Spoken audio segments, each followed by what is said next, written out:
എല്ലാവർക്കും എൻ്റെ വിനീത നമസ്കാരം. പ്രിയ കുടുംബാംഗങ്ങളെ, കഴിഞ്ഞ ദിവസം ഒരു സഹോദരി എനിക്കൊരു സന്ദേശം അയച്ചു. വാട്സപ്പിലാണ്, ശബ്ദ സന്ദേശമാണ്. അത് ഇപ്രകാരമായിരുന്നു. എന്താണെന്ന് വെച്ചാൽ,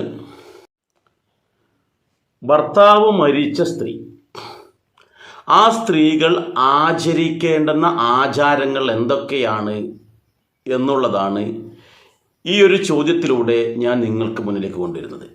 ഇവിടെ ആ സ്ത്രീയുടെ ഭർത്താവ് മരിച്ചു പോയതാണ്. അപ്പോൾ അവർ പറയുന്നത് എന്താണെന്ന് വെച്ചാൽ, 25 ദിവസമായി മരിച്ചിട്ട്. അപ്പോൾ ഈ ഭർത്താവ് മരിച്ച ഭാര്യയെ വിധവ എന്നാണല്ലോ വിളിക്കുക.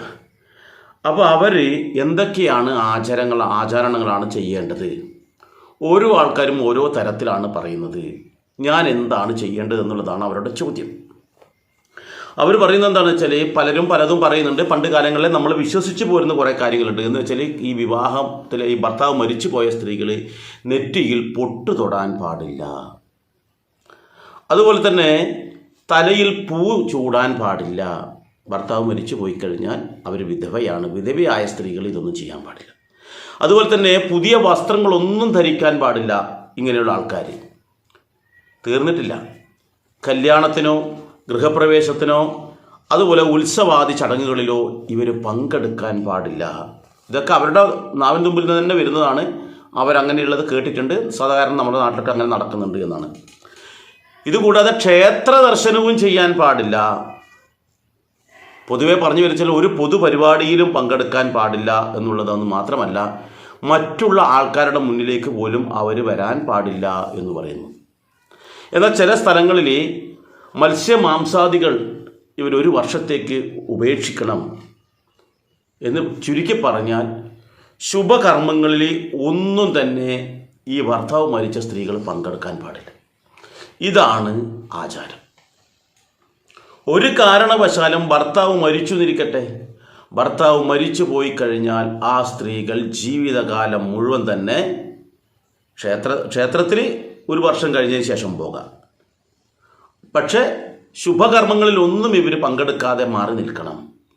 എവിടെയെങ്കിലും നല്ല കല്യാണമോ ഗൃഹപ്രവേശനമോ ഉത്സവാദി ചടങ്ങുകളിലോ ഒന്നും തന്നെ ഇവരുടെ തലവട്ടം പോലും അവിടെ കാണാൻ പാടില്ല. ഇവർ പങ്കെടുക്കാൻ പാടില്ല, നിർബന്ധമാണ്. പുതിയ വസ്ത്രങ്ങൾ, കളറുള്ള വസ്ത്രങ്ങൾ, വെള്ള വേണമെങ്കിൽ ധരിക്കാം. പക്ഷേ കളർ വസ്ത്രങ്ങൾ, നല്ല നല്ല സാരി, ചുരിദാർ, ഇതൊന്നും അവർക്ക് പറ്റില്ല. അവരിത് ധരിക്കാനേ പാടില്ല. അതുപോലെ തന്നെയാണ് ചന്ദനം അമ്പലത്തിൽ നിന്ന് വാങ്ങിച്ചു നെറ്റിയിൽ തൊടാൻ പറ്റില്ല. അതുപോലെ തന്നെയാണ് ഇവർ എന്തെങ്കിലും ഒരു കല്യാണത്തിൽ പറഞ്ഞ ചങ്ങറ്റ് കുറച്ച് പൂവ് എടുത്ത്, അല്ലെങ്കിൽ ഒരു മുറ്റത്തുള്ളൊരു പൂവ് എടുത്ത് തലയിൽ ചൂടാൻ പാടില്ല. ഇതാണ് ഈ സ്ത്രീ പറഞ്ഞതും നമ്മൾക്കിടയിലുള്ളതുമായിട്ടുള്ള ഒരാചാരം. ഞാൻ പറയുന്നത് എന്താണെന്ന് വെച്ചാൽ, എന്തുകൊണ്ടാണ് ഇങ്ങനെ ഒരു ആചാരം നമുക്കിടയിൽ വന്നത്? നമ്മളെപ്പോഴും യുക്തിസഹജമായി ചിന്തിക്കണം. ഇതൊന്നും ചെയ്യാൻ പാടില്ല എന്ന് പറയുമ്പോൾ എന്തുകൊണ്ട് ചെയ്തുകൂടാ? അങ്ങനെ ചെയ്താലുണ്ടാകുന്ന ദോഷം എന്തൊക്കെയാണ്? നമ്മളത് എപ്പോഴും ചിന്തിക്കണ്ടേ? ഈ ഭർത്താവ് മരിച്ചു പോയി എന്നുള്ള ഒരൊറ്റ കാരണത്താൽ ആ സ്ത്രീ ജീവിതകാലം മുഴുവൻ ഇനി ദുഃഖപുത്രിയായി കഴിയണം. അതാണ് നിയമം. ഇത് എല്ലായിടത്തും ഇല്ല എന്ന് നമ്മൾ ചിന്തിക്കണം. ചില ദേശങ്ങളിലും ചില സമുദായക്കാർക്കിടയിലും മാത്രമുള്ള ഒരു ദുരാചാരമാണ്. അങ്ങനെയാണ് ഞാൻ പറയുന്നത്. ഇതിൻ്റെ പേരിൽ ആൾക്കാർ എന്ത് പറഞ്ഞാലും എനിക്ക് പ്രയാസമൊന്നുമില്ല. എന്ത് വേണമെന്ന് പറഞ്ഞു, ഇത് ഒരു ദുരാചാരമാണ്. എന്തുകൊണ്ടാണ് ഇത് ദുരാചാരം എന്ന് പറയുന്നത്?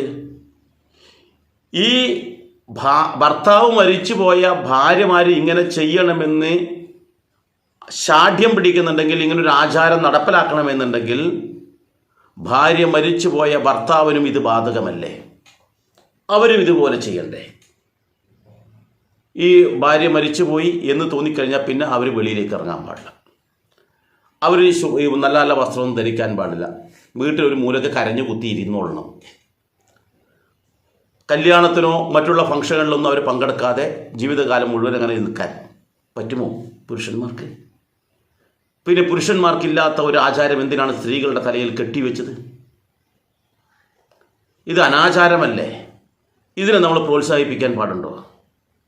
എന്നാൽ ചില സ്ഥലങ്ങളിൽ ചില പുരുഷന്മാർ, ഭാര്യയോട് അഗാധമായിട്ടുള്ള സ്നേഹമുള്ള ചില പുരുഷന്മാർ ഭാര്യ മരിച്ചു കഴിഞ്ഞാൽ കുറച്ച് കാലത്തേക്ക് താടി മുടിയൊക്കെ ഇങ്ങനെ നീട്ടി വളർത്തി അലസമായിട്ട് ഇങ്ങനെ പോകുന്നത് കാണാം. അത് കുറച്ച് കാലത്തേക്ക്, പിന്നെ അതൊക്കെ ക്ലിയറാവും. യഥാർത്ഥത്തിൽ ഈ ആചാരം വന്നത് നമ്മളാരും അടിച്ചേൽപ്പിച്ചതല്ല. മുമ്പ് സതി എന്ന് പറയുന്ന ആചാരം വന്നതുപോലെയാണ് ഈ ആചാരവും നമ്മൾക്കിടയിലേക്ക് വന്നിട്ടുള്ളത് എന്ന് നമ്മുടെ സഹോദരിമാർ കൃത്യമായി മനസ്സിലാക്കണം. ചില ആൾക്കാരെ കൊണ്ട് ഇങ്ങനെ ചെയ്യിപ്പിക്കുന്നുണ്ട്. ഭർത്താവിൻ്റെ അമ്മമാരായ ആൾക്കാരും അതുപോലെ തന്നെ കാരണവന്മാരായ ആൾക്കാരും, ഒരു ഭർത്താവ് മരിച്ച പെണ്ണല്ലേ, അവളാണ് ഇങ്ങനെയൊക്കെ ചെയ്യേണ്ടത്, ആ പെണ്ണിൻ്റെ കുറ്റം കൊണ്ട് മരിച്ചതുപോലെയാണ്, ആ പെണ്ണ് അയാളെ കൊന്നതുപോലെയാണ് ഇവരുടെ വർത്തമാനം കേട്ട് കഴിഞ്ഞാൽ. ഇവിടെ നമ്മൾ ചിന്തിക്കേണ്ടത്, ഈ ആചാരം പണ്ട് കാലങ്ങളിൽ ഒരു സതി എന്ന് പറയുന്ന ഒരു ആചാരം ഉണ്ടായിരുന്നു. എന്ന് വെച്ചാൽ ഭർത്താവ് മരിച്ചു കഴിഞ്ഞാൽ ആ പുരുഷൻ്റെ ഭാര്യയായ സ്ത്രീ ആ ഭർത്താവിൻ്റെ ചിതയിൽ ചാടി മരിക്കുന്ന ഒരു സമ്പ്രദായം. ഇതും ഇതുപോലെ നമ്മുടെ ഇടയിലേക്ക് വന്നൊരു അനാചാരമായിരുന്നു. അത് പിന്നീട് നിർത്തലാക്കി. അതെങ്ങനെയാണ് വന്നതെന്നറിയോ? പണ്ട് കാലങ്ങളിൽ ഈ പുരുഷന്മാർ യുദ്ധത്തിലോ മറ്റേതെങ്കിലും തരത്തിൽ കൊല്ലപ്പെടും. അങ്ങനെ കൊല്ലപ്പെട്ട് കഴിഞ്ഞാൽ അവരുടെ സ്ത്രീകളെ, നമ്മുടെ കേരളത്തിൽ നിന്ന് സതി ഉണ്ടായിട്ടില്ല കേട്ടോ, ഉത്തരേന്ത്യയിലാണ്, അവിടെയാണ് മുഗളന്മാരുടെ ഭരണം, സുൽത്താൻമാരുടെ ഭരണമൊക്കെ ഉണ്ടായിരുന്നത്. അപ്പോൾ ഭർത്താവില്ലാത്ത സ്ത്രീകളെ അവിടുത്തെ ആൾക്കാർ അല്ലെങ്കിൽ മറ്റുള്ളവർ പിടിച്ചു കൊണ്ടുപോകും. ഈ മുഗളന്മാരുടെ ഈ സൈന്യം വന്നിട്ട് അവരെ പിടിച്ചു കൊണ്ടുപോയിട്ട് അവരുടെ വെപ്പാട്ടിയാക്കി വെക്കുന്നൊരു ഇതുണ്ടായിരുന്നു.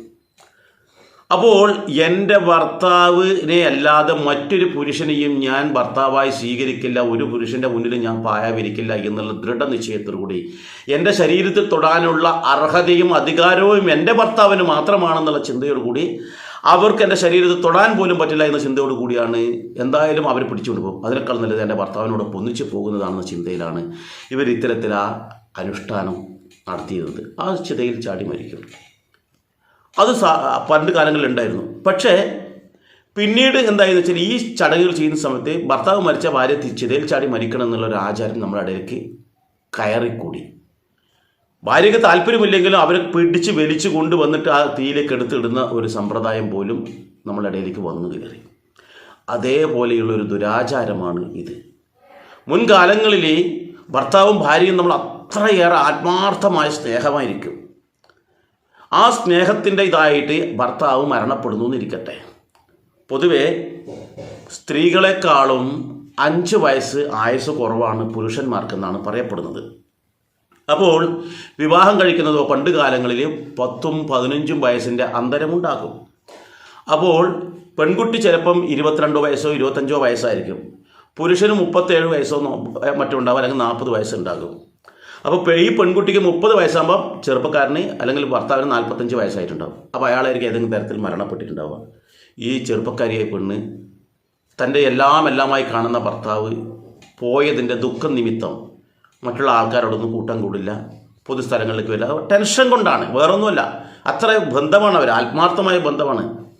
അങ്ങനെ അവർ മാറി നിന്നു, അവർ സ്വയം മാറി നിന്നതാണ് ദുഃഖം കാരണം, ആ വേർപാടിൻ്റെ പ്രയാസം കാരണം. ഇന്നുമുണ്ട് ചില ഭർത്താക്കന്മാരെ അത്ര കണ്ട് സ്നേഹിക്കുന്ന ചില ഭാര്യമാരുണ്ട്. അവർക്ക് വിവാഹം, ഈ ഭർത്താവ് മരിച്ചു പോയി കഴിഞ്ഞാലും അവർക്ക് മറ്റൊരു പുരുഷനെ ചിന്തിക്കാൻ പോലും പറ്റില്ല. ആ രീതിയിൽ അവരവരുടെ ഹൃദയത്തിലേറ്റിട്ടുണ്ടാവും. അവർക്ക് ഇത്തരത്തിൽ ദുഃഖം ഉണ്ടാകും.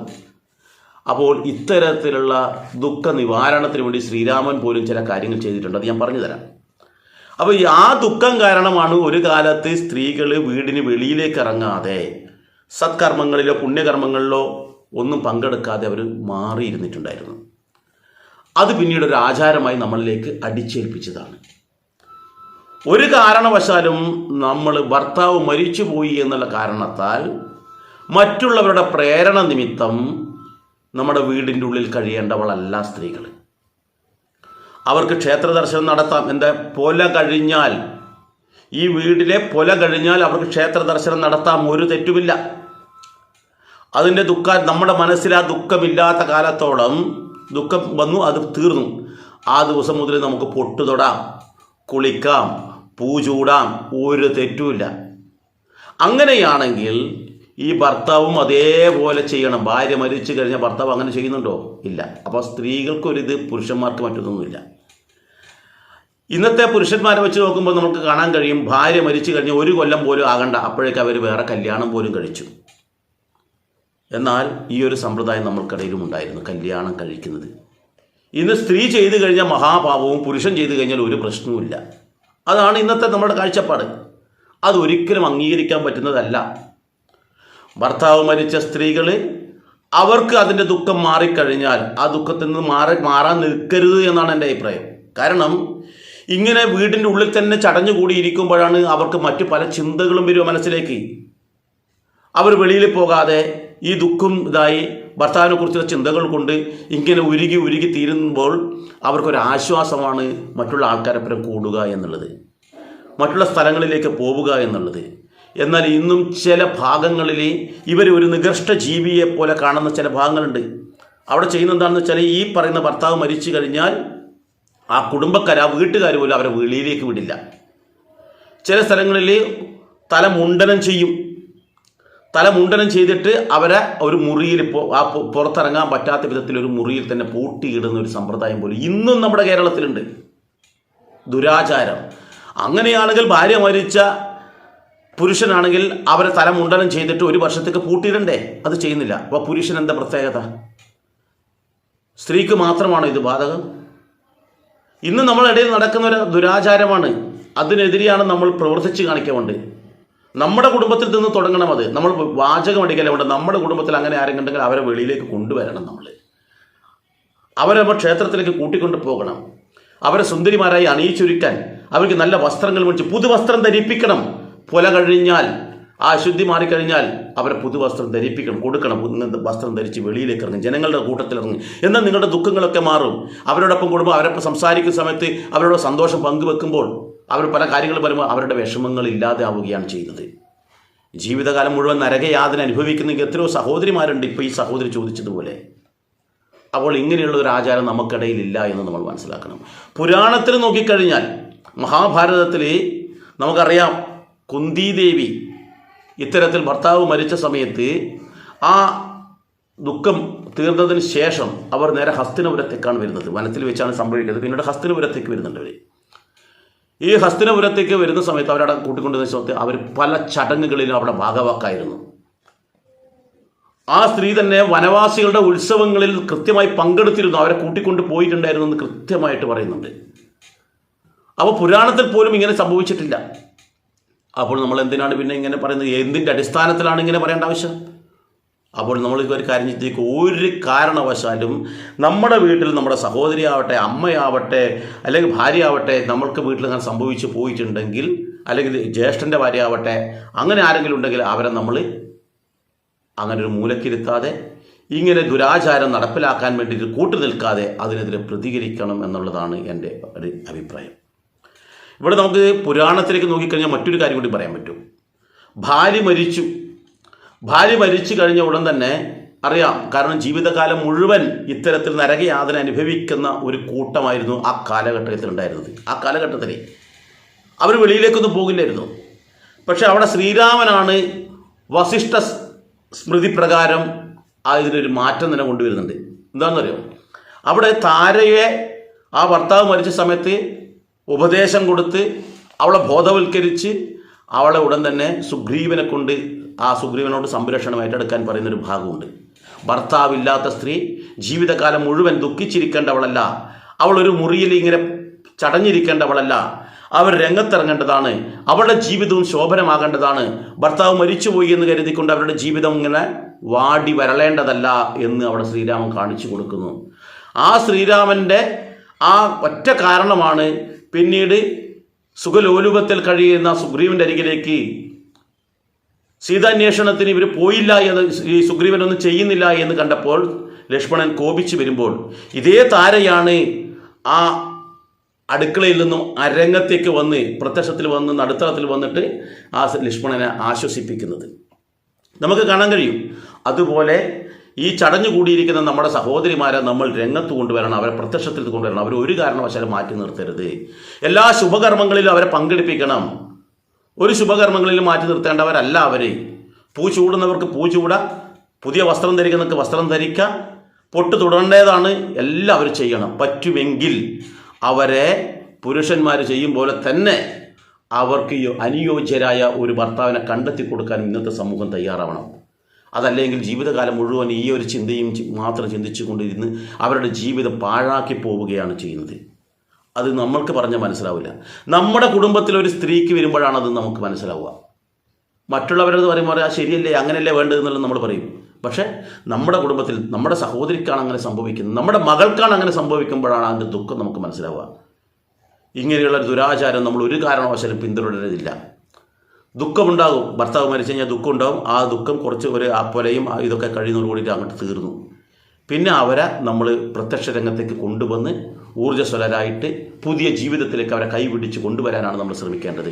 അല്ലാതെ ഇത്തരത്തിലുള്ള ദുരാചാരങ്ങളും അനാചാരങ്ങളും നമ്മൾ തൂത്തെറിയണം. നമ്മുടെ വീട്ടിൽ നിന്നും അല്ലെങ്കിൽ നമ്മുടെ സമൂഹത്തിൽ നിന്നും നമ്മുടെ ചുറ്റുവട്ടത്തിൽ നിന്നും നമ്മൾ മുൻകൈ എടുത്ത് ചെയ്യേണ്ടതാണ്. നമ്മൾ ഇങ്ങനെ ആരെങ്കിലും പറയുമ്പോൾ അതിന് ശക്തമായി എതിർക്കാനും നമ്മൾ തയ്യാറാവണം. ഇത് പറയാൻ കാരണം ഇപ്പോൾ ഈ ഒരു സ്ത്രീ അവരുടെ അനുഭവം നമ്മളോട് പറഞ്ഞത് കൊണ്ട് മാത്രമാണ്.